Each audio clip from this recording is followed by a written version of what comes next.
Hello friends, welcome to Sundar's lunch box. ఈరోజు వీడియోలో జొన్నపిండితో చాలా సాఫ్ట్గా ఉండే కుడుముల్ని దోశల్ని ఎలా ప్రిపేర్ చేసుకోవచ్చో చూద్దామండి. జొన్నపిండిలో ఫైబర్ కంటెంట్ కూడా చాలా ఎక్కువ ఉంటుందండి. మీరు కూడా ఈ కుడుములు దోశల రెసిపీని తప్పకుండా ట్రై చేయండి. ఇక దోశని ఎలా ప్రిపేర్ చేసుకోవాలో వీడియోలోకి వెళ్ళి చూసేద్దాము. ముందుగా గిన్నెని తీసుకొని దానిలో అరకప్పు మినపగుళ్ళని వేసుకోండి. అలాగే అరకప్పు అటుకులను కూడా వేసుకోండి. తర్వాత దీనిలోకి 1 టీ స్పూన్ మెంతుల్ని వేసుకోండి. ఇలా మినప్పప్పు, అటుకులు, మెంతుల్ని వేసుకున్న తర్వాత వాటర్ని పోసుకొని 2-3 సార్లు శుభ్రంగా నీళ్ళతో కడగండి. ఇలా శుభ్రంగా కడిగిన తర్వాత ఆ నీళ్ళన్నీ వంపేసేసి మళ్ళీ దీనిలోకి మీరు తాగే మంచినీళ్ళని పోసుకోండి. ఇలా నానబెట్టేటప్పుడు మంచినీళ్ళని పోసుకుంటే గ్రైండ్ చేసేటప్పుడు మంచినీళ్ళని వాడుకోవచ్చండి. ఇలా తాగే మంచినీళ్ళని పోసుకొని మినప్పప్పు, అటుకుల్ని ఒక 2 గంటలు నానబెట్టుకోండి. మినప్పప్పు, అటుకుల్ని 2 గంటల సేపు నానబెడితే సరిపోతుంది. ఇలా మినప్పప్పు, అటుకులు నానిన తర్వాత వీటిని గ్రైండ్ చేసుకోవాలి. ఒక మిక్సీ జార్ తీసుకొని మనం నానబెట్టిన మినపప్పు, అటుకుల్ని వాటర్తో సహా వేసేసుకోవాలి.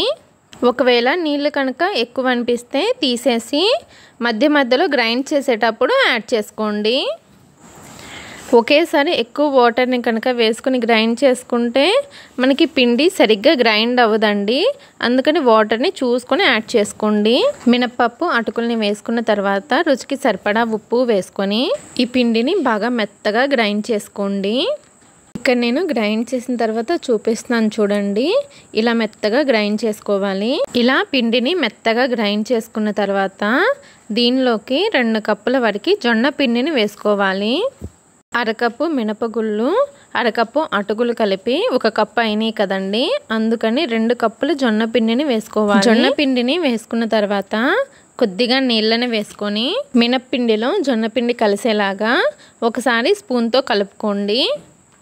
మళ్ళీ కొద్దిగా వాటర్ని వేసుకొని పిండిని గ్రైండ్ చేసుకోండి. ఇలా గ్రైండ్ చేసుకుంటే మినప్పిండిలో జొన్న పిండి చక్కగా కలిసిపోతుంది. ఇలా గ్రైండ్ చేసుకున్న తర్వాత ఈ పిండిని ఒక గిన్నెలోకి వేసేసుకోండి. పిండి కన్సిస్టెన్సీ చూసారు కదండి, ఈ విధంగా ఉండాలి. ఇలా గిన్నెలోకి వేసుకున్న తర్వాత పిండిని ఫుల్ నైట్ అలా వదిలేసేయండి. ఈ పిండిని కనీసం 8 నుండి 10 గంటలు పులియ పెట్టాలి. ఒక ఫుల్ నైట్ అలా వదిలేస్తే పిండి చూసారు కదా చక్కగా పులిసింది. చూసారు కదా పిండి చక్కగా పులిసింది. ఇప్పుడు ఈ పిండిని ఒకే డైరెక్షన్లో కలుపుకోవాలి. ఇలా ఒకే డైరెక్షన్లో కలుపుకోవడం వలన పిండిలో ఏర్పడిన ఎయిర్ గ్యాప్స్ అనేవి పోకుండా ఉంటాయి. సాల్ట్ని కూడా ఒకసారి చెక్ చేసుకోండి. సరిపోకపోతే కొద్దిగా సాల్ట్ వేసుకొని మళ్ళీ కలుపుకోవాలి. ఒకవేళ పిండి కనుక గట్టిగా అనిపిస్తే కొద్దిగా వాటర్ని కూడా వేసుకొని కలుపుకోండి. నాకైతే పిండి కన్సిస్టెన్సీ కరెక్ట్గా ఉందండి, అందుకని వాటర్ని యాడ్ చేయడం లేదు. ఇప్పుడు కుడుముల్ని వేసుకోవడానికి ఇడ్లీ పాత్ర తీసుకుని దానిలో తగినన్ని వాటర్ వేసుకొని మూత పెట్టి ఈ నీళ్ళని బాగా మరిగించండి. ఈ వాటర్ మరిగేలోపు ఇడ్లీ ప్లేట్లలో పిండిని పెట్టుకుందామండి. ఇప్పుడు ఈ ప్లేట్కి కొద్దిగా నెయ్యిని అప్లై చేసి కుడుముల్ని పెట్టుకుందామండి. ఇప్పుడు ఇడ్లీ ప్లేట్లలో పిండిని వేసేసుకోండి. ఇలా పిండిని ప్లేట్లో వేసుకున్న తర్వాత స్టవ్ పైన ఇడ్లీ పాత్రలో వాటర్ మరుగుతున్నాయి కదండి, దానిలో ఈ ప్లేట్లను పెట్టేసి మూత పెట్టేసి 10 నుండి 15 నిమిషాలు మీడియం ఫ్లేమ్లో ఉడకనివ్వండి. ఒక 15 నిమిషాల తర్వాత మీ చేతిని నీళ్ళతో తడి చేసుకొని ఒకసారి చెక్ చేసుకోండి. మీకు చేతికి ఏమీ అతుక్కోవట్లేదంటే కుడుములు ఉడికినట్లేనండి. ఇప్పుడు ఈ ప్లేట్లని బయటకు తీసి ఒక 5 నిమిషాలు అలా వదిలేసేయండి. వేడి మీద తీసారంటే కుడుములు ముద్దగా వచ్చేస్తాయండి. అందుకని ఒక 5 నిమిషాల తర్వాత స్పూన్ని తడి చేసుకొని తీయండి. ఇదే విధంగా అన్ని కుడుముల్ని తీసి ఒక ప్లేట్లోకి తీసుకొని మీకు నచ్చిన చట్నీతో సర్వ్ చేసుకోండి. కుడుములు చూసారు కదండి ఎంత సాఫ్ట్గా ఉన్నాయో. టేస్ట్ కూడా చాలా బాగుంటుందండి. మీరు కూడా తప్పకుండా ట్రై చేయండి. ఇప్పుడు ఇదే పిండితో దోశల్ని కూడా ఎలా వేసుకోవాలో చూద్దామండి. దోశలు వేసుకోవడానికి ప్యాన్ని మీడియంగా హీట్ చేసుకొని కొద్దిగా నెయ్యి వేసుకొని టిష్యూతో ప్యాన్ అంతా అప్లై చేయండి. మనం ప్రిపేర్ చేసుకున్న పిండిలో అవసరమైతే కొద్దిగా వాటర్ని వేసుకొని ప్యాన్ పైన పిండిని వేసుకొని స్ప్రెడ్ చేసుకోండి.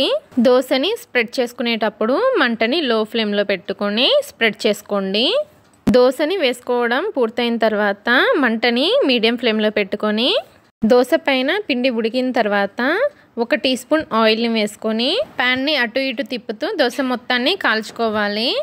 దోశ ఒకవైపు కాలిన తర్వాత దోశని రెండో వైపు కూడా తిప్పుకొని కాల్చుకోవాలి. రెండు వైపులా దోశని కాల్చుకున్న తర్వాత ప్లేట్లోకి తీసేసుకోవడమేనండి. ఇలా మీకు ఎన్ని దోశలు కావాలంటే అన్ని దోశల్ని వేసుకోవచ్చండి. ఇలా జొన్న పిండితో కుడుముల్ని దోశల్ని మీరు కూడా తప్పకుండా ట్రై చేయండి. టేస్ట్ చాలా బాగుంటుంది. ఈ దోశల్ని ఏ చట్నీతో సర్వ్ చేసుకున్నా టేస్ట్ చాలా బాగుంటుందండి. కుడుములు దోశల రెసిపీ కనుక మీకు నచ్చినట్లయితే సుందర్స్ లంచ్ బాక్స్ ఛానల్ని లైక్ చేసి షేర్ చేసి సబ్స్క్రైబ్ చేసుకోండి. Thanks for watching.